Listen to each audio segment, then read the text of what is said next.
blasphemy laws and honor killings. Fondation Surgir lives not far from here in Lausanne. It works with all of these women who are sentenced to death every year because they've freely chosen their mate, women who are killed by their families simply because they love someone. Jacqueline Thibault is going to talk about these women, and after her testimony, we're going to ask Sabi, the Pakistani couple, to come to the podium. Good afternoon, ladies and gentlemen. I'd like to talk to you about honor killings today. I'm sure many of you have heard about these killings of women. The UN estimates that there are 5,000 honor killings every year. I think this is a gross underestimate because local organizations say it should be multiplied by a factor of 2 or 3. So the actual figure is much higher. Who are we? My foundation is called Surgir. The foundation was established in January 2001. It's a movement to defend and provide help to women against customary violence, such as forced marriage, early marriage, honor killings, and women who are burned, especially in India, because their dowry is not high enough. Our activities are very widespread in the Middle East and in Europe. In the Middle East, we work with local organizations. We don't send foreign representatives out. We work on ordinary violence, and we do a lot of prevention work, especially in the schools, because this works very well. And we also give public conferences and talks for men and women in these countries. We also conduct studies and seminars on honor killings. We have done so in Jordan, Yemen, Palestine, and Lebanon. In Europe, because honor killings have now made their way to Europe, we need to be aware of this. We have begun to work with people who originally come from Pakistan and Egypt to bring them to Europe if they cannot be aided on site. And the local organizations do a lot of direct work on site because obviously not everyone can move to Europe and change lifestyles completely. But for the time being, to date, we've brought over 65 people to Europe. Most of them are women. Many of them came with their children. Others came with their husbands because the men are subject to death threats also in their countries. And they can benefit from French classes, learn a trade, receive training, and find housing. And once they become independent, they can continue to live in Switzerland independently. Let me remind you quickly about what honor killings are. It's a patriarchal custom, a non-religious patriarchal custom, that's very important, which authorizes members of a family of a girl or young woman who's suspected of having broken the family code of honor. They are authorized to murder her. The idea is that there's a duty to avenge the family or tribe's honor, and this comes with heavy pressure from the community. The entire community is familiar with the tradition and perpetuates it. The countries where honor killings are the most prevalent are in the Middle East, Central Asia, Europe, and South America. Contrary to what you might think, there are 2 states in Brazil where honor killings are rife. Having said that, there is a gap in our statistics because the official UN figures are the recorded honor killings. For example, if we advance the figure of 5,000 killings, we need to multiply this by 2, 3, or perhaps even more. But at this stage, since we don't know who is committing suicide, who actually fell down the stairs, who has been pushed to commit suicide, who had an accident, all of these killings come under the heading of honor killings. Could give you the example of Turkey, where there's a new, extremely harsh law against perpetrators of honor killings. And due to this, there are far fewer honor killings, but unfortunately, the suicide rate amongst young women is on the rise. This means that the parents get off scot-free because they say that their daughter died an accidental death or killed herself. Now let's talk about honor killings in Europe. This should interest all of us because honor killings are indeed present in Europe.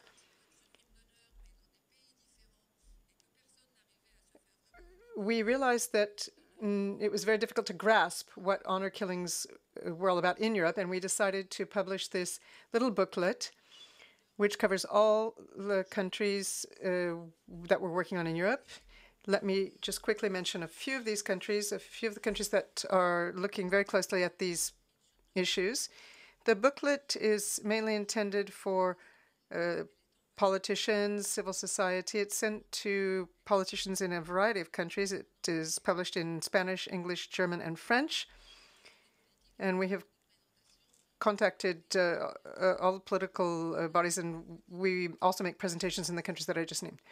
To give you a brief explanation, the United Kingdom is probably the country that's been working on honor killings for the longest time, and the figures that they advance are, the figure they advance is 12 honor killings. It ranges from 12 to 17 a year.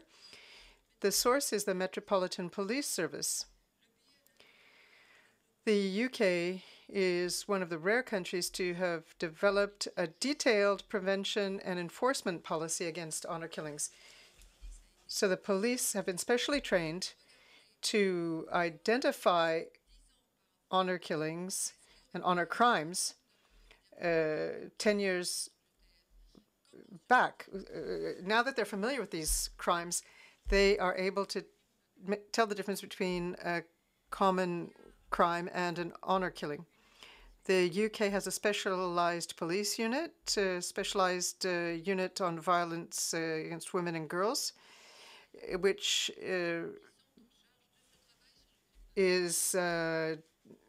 comes under the Home Office and the Foreign Office. There's special police training, as I said. There are education and awareness campaigns throughout the country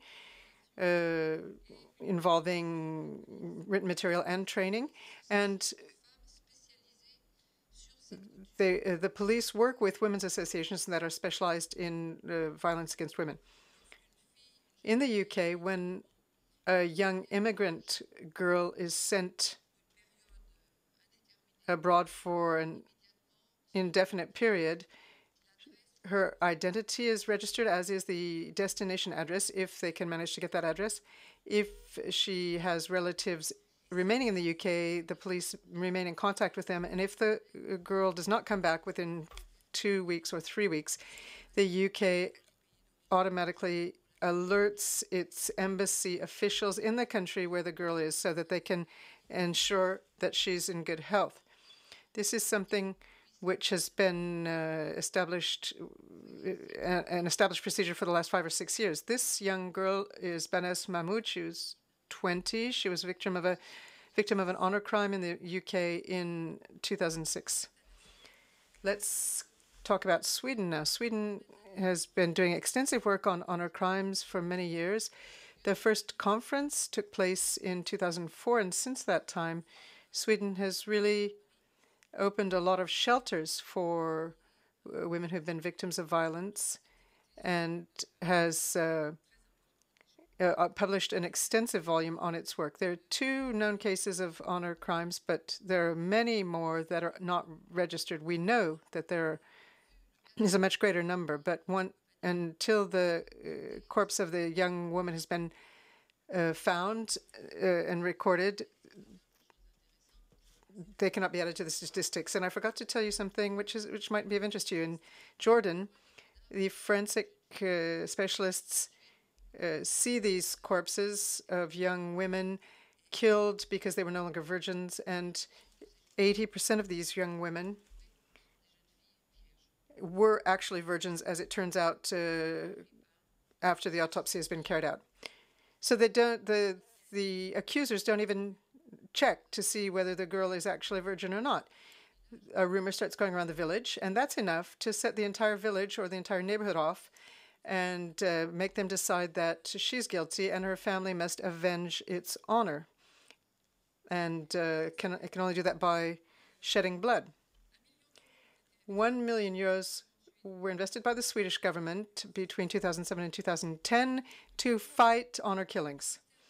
The Ministry of Integration and Gender Equality developed an action plan which contains 56 steps to fight violence against women, including honor killings. Let me just give you a couple of examples of these types of measures. Step up, strengthen protection and support to victims. That's extremely important. And I will tell you why in a few moments. Focus on prevention with specific training for social workers, medical workers, and teachers. All of the people who, in their daily work, are going to come into contact with young women who may later on become victims of honor crimes. And improve judicial standards. Well, it's very laudable to want to improve judicial standards. And the police in all these countries are very interested in honor killings because it's a good bet that we're going to be seeing more of them in the future. But police work and legislation are also important. Every country needs its own action plan on honor killings. And the action plan has to include prevention, which will mean working in schools where there's a high rate of immigrants, but also the other schools where there are no immigrants, because a young girl might go to school and find out that her friend is being held by her parents against her will at home. So it's important for everybody to be able to identify an honor crime. Then training professionals. Young people often talk to school nurses, for example, so they need special training. And another important part of these action plans is protection. And I'm going to be talking about the protection measures that should be in place in all countries, and not just in the countries that have already taken this in stride. Belgium is a recent addition to the countries working on honor crimes. Only one honor killing has been registered, but Belgium thinks that there may be up to 17. There are suspicions in many of the cases. And Belgium asked the Dutch police, which has great expertise in this area, to come to work with the Belgian police on honor killings. And Belgium has a national action plan for 2010 to 2014 to fight domestic violence and other types of family violence. And this action plan is managed by the Institute for Equality Between Men and Women, Gender Equality, which is based in Brussels. And this institute also works on forced marriage and other types of violence against women and young girls, including early marriage. Let me just show you this photograph of a young woman who was killed last year in Italy. We don't have a lot of information about what Italy is doing about this. I don't think that Italy has an action plan to date on honor killings. This young woman was killed age 18 by her Moroccan father, who refused to accept her relationship with a young Italian who was 31 years old. Mixed marriages are rejected in many countries between Christians and Muslims. And of course, marrying a European is also not acceptable. And the women who've come to, even the women who've gone to live in another country have mostly married Muslims. Here are the recommendations on prevention. It's absolutely necessary, crucial to tell immigrants that you can't be a vigilante. There is a justice system, a judicial system, and you cannot stand in for that system. Also, an comprehensive prevention and a program to prevent and fight these crimes is necessary, and a policy to back that up. These are the recommendations of our foundation. We're not anthropologists or sociologists, but I myself spent over 20 years in the Middle East working with families where honor crimes are a problem and young women who'd been victims of honor crimes. So I lived in their midst, and I saw how the mechanisms worked, how these things come about, and how we should approach this issue.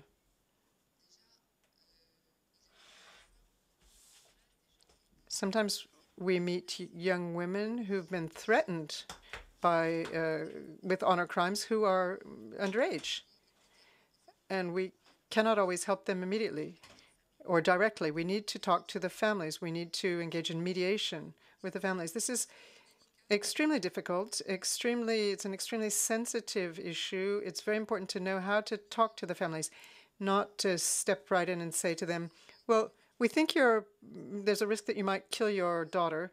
That, of course, won't work. We talk about their daily lives, about their difficulties, the problems they encounter, and then a problem that they might possibly have with one of their daughters. And after you've met with them once, twice, 3 times, they often talk to you about their biggest problems. And sometimes it is possible to mediate. This takes time, but the family will sometimes take the young girl back in the home. We need to encourage women who are threatened here in Europe to avail themselves of these shelters. I don't think we need special shelters for honor crimes. It would be putting a label on the entire shelter. We need to accept them in the shelters for women who've been victims of domestic violence, etc. But the staff need to be trained in the specific aspects of honor crimes, and as do the police. Honor crimes may be prepared for a long time, but they happen very suddenly. When they actually happen, they happen suddenly. So a shelter where there is somebody who has some expertise. These shelters need to be secured and in secret places in the country. In Switzerland, they are in the different cantons. In Spain, they are spread over the country, throughout the country, and in France, the same is true. This is a wish, a hope that we have, and it's not always easy to get the governments to cooperate in this. We need to give the victims a new identity. It's easy to find people in Switzerland. It's a small country, even if people have a new name. And people who want to kill or execute the young girl are going to be looking for her actively. The father, the brothers, the cousins, and the extended family are going to be searching for the girl. Because if your honor depends on this, you can no longer wear your headdress. You have to leave your village. You have to leave your town. Of course, this is not the case if you're living in Europe, but since everybody has internet and everybody's on the social networks now, it's very easy to contact the tribe in the country of origin, send the girl to her home country for a holiday, and then let the members of the family who live in that country execute her there. If the girl stays in the country where she was born, perhaps she was born in Switzerland or in Spain, honor crimes can still strike her. So she needs to be taken far away from her family, and she needs to be provided with long-term rehabilitation. In Switzerland, we've seen girls who've been sent to another canton and have to muddle through all alone. This is not possible. They're traumatized. Some of them have been held prisoner. They've been separated from their families. Their families have rejected them. This is terrible. This is their only reference point. The only thing that they've ever known is their family. They need money to live on. They don't have a job. They don't speak the language of the country or the canton in Switzerland. So we need to help them to become independent. And the big problem we have is a psychological problem, and that is the separation from the parents, even though they know their parents want to kill them. It's critical also to establish a network with other European countries working on honor crimes, because Sometimes we cannot help a girl in the country where she's living, and she will need to be sent to England or the Netherlands or to another country where there's a shelter, a place for her where she can rebuild her life. That's absolutely indispensable. And the last thing I wanted to say is that young girls who are under the threat of an honor crime need to be very cautious. If the family knows that the girl is receiving help, the person providing the help can also be a target. So we need to be very vigilant and wary about the way we work on this and take part in the training that is provided on honor crimes. Thank you very much.